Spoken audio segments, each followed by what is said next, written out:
Bien, hay muchas noticias positivas y muchas noticias negativas que surgen todos los días, pero ahí dije, vamos a ser optimistas, vamos a hablar de una buena noticia y no es un optimismo infundado, es un optimismo que se basa en una realidad, es más, se basa en pesos y centavos. En el primer semestre de este año, por concepto de remesas, llegaron al país 27.600 millones de dólares. Estoy redondeando esto. La cantidad exacta, 27.565 millones, pero vamos a redondearlo al número superior. 27.600 millones. Es una cifra récord. Es más, 16% por encima de los 23.600 millones de dólares que llegaron durante los primeros 6 meses del año pasado. No olvidemos que cuando empezó la pandemia, no pocos fueron los analistas que pronosticaron que disminuiría el monto del dinero que los mexicanos y personas de origen mexicano envían regularmente a sus familiares radicados en nuestro país. El 15 de abril de 2020 escribí en los diarios donde suele publicarse mi columna aquí en la Ciudad de México, en El Economista, escribí esto: Estados Unidos ya está en recesión y de acuerdo con el Fondo Monetario Internacional, su Producto Interno Bruto caerá 5.9% este año, lo cual se traducirá en menos demanda de las exportaciones mexicanas, menos turistas estadounidenses hacia México y una baja de entre 17 y 25% de las remesas hacia nuestro país, entre otras desagradables realidades. Entre los que pronosticaron dicha baja estuvo BBVA Research, que en un informe del 1 de abril de ese año, del 2020, señaló que debido a la pandemia el nivel de remesas podría recuperarse hasta 2023 o 2028, no sin antes aclarar que debido a la incertidumbre en torno a su duración, es difícil poder estimar los impactos de la crisis por COVID-19 en el flujo de remesas a México. La verdad que en abril del año 2020 todos estábamos en la incertidumbre, algunos creíamos que la pandemia iba a durar 3, 4 meses y que todo regresaría a lo normal. Todos nos equivocamos. Ahora bien, pocos tomamos en cuenta que los mexicanos y mexicano-estadounidenses que radican en Estados Unidos han siempre enfrentado momentos de gran adversidad y que pese a ellos han seguido mandando parte de sus ingresos a sus familiares. Por esa resiliencia demostrada durante décadas por los llamados paisanos, los pronósticos pesimistas pues no se cumplieron.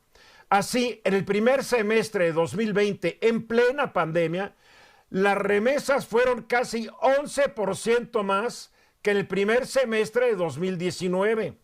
Al concluir el primer año de la pandemia, las remesas fueron por 40.600 millones de dólares, 11% más que en el 19. En 2020 fueron aún más los dólares que recibieron millones de mexicanos de sus familiares. Y así ha ido en aumento. ¿Por qué está creciendo tanto? ¿Por qué están rompiendo los récords?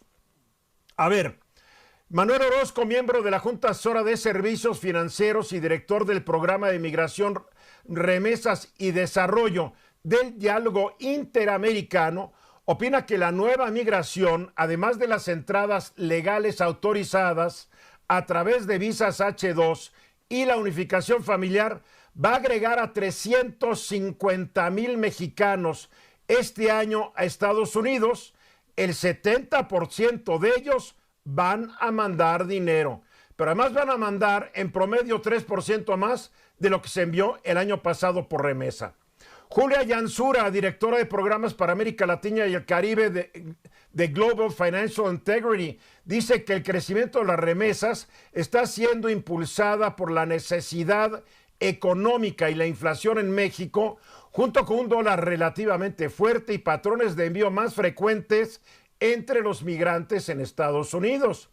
Y Tara Hariharan, directora gerente de investigación de Macro Global en NWE Management, asegura que las tasas de interés ascendentes en Estados Unidos han fortalecido al dólar. Las remesas aumentan cuando el dólar puede comprar más pesos.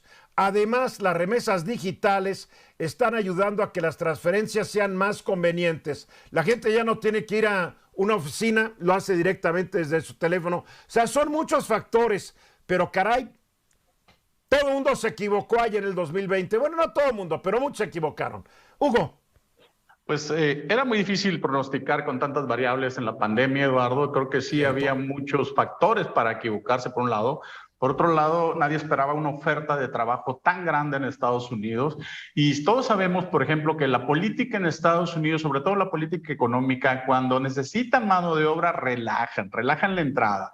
Cuando esto llega a un punto límite, empiezan las deportaciones masivas, como fue con Barack Obama. Pero además esta oferta de trabajo también está generando muchas horas extras, está generando dobles turnos en los trabajadores mexicanos, que son prácticamente la parte de la base más baja de los trabajos en Estados Unidos. Y pues esto obviamente también genera este aumento en las remesas. Lo que estás hablando tú, Eduardo, creo que vamos a acabar el año con 50,000 millones de dólares o arriba de 50,000 millones de dólares en el 2021. No, arriba, porque el año pasado fueron 51,600 millones. Pues o imagínate, sea que, como va el asunto, 60, se va a rebasar tranquilamente. Sí. Ahora, me dio mucha ternura ahorita que te oí decir es que se ponen a correr mexicanos, bla, bla, bla. Nada más que México ha deportado, por ahí me quedé con un dato de más de 61,000 guatemaltecos en lo que va del año. México ha deportado. O sea, tampoco te pongas es que deportan mexicanos. Tenemos un gobierno bien deportador, ¿eh? No, México siempre ha sido, en ese sentido, siempre ha sido muy, muy estricto, Eduardo, con la migración. 61,000 mexicanos, guatemaltecos, bueno, exacto, 61,283 hasta julio de este año, por avión y por tierra, a su casa, es lo que nos dicen. Guillermo. En todo caso, sí, es una magnífica noticia que esté llegando esa cantidad de remesas porque sirve para aliviar los problemas que tenemos, sobre todo la gente que no encuentra trabajo o que a raíz de la pandemia perdió negocios, pero no es una economía que se está generando el país. O sea, partimos de una premisa muy triste porque tenemos que expulsar mexicanos para que puedan mandarle dinero a sus familias y eso porque luego a veces el gobierno lo utiliza como un logro, creo que es un total contrasentido. El logro es correr a tantos mexicanos. Ve así las cosas. En México nuestros gobernantes siempre han presumido que se van los mexicanos, pero son grandes, son héroes anónimos. No, pues ahí sí es un éxito, ¿eh? Bueno, casi 5 millones de hogares dependen de estas remesas. Si quieren calcular 3 personas por hogar, estamos hablando de 15 millones de mexicanos. Dependen de esto, más del 10% de la población. Alejandro. Oigan, pero ¿sí son remesas? Digo, no quiero dar el comentario pesimista ni tampoco ser, como dirían los anglosajones, un party pooper, pero como dice Eduardo, primero, según la ENIG, el 5% de las familias mexicanas son las que reciben las remesas. Reciben... No, yo no dije el 5%, yo no dije 5%, dije que son 5 millones de familias. Que no, de acuerdo a la encuesta, solamente el 5% de las familias mexicanas reciben remesas.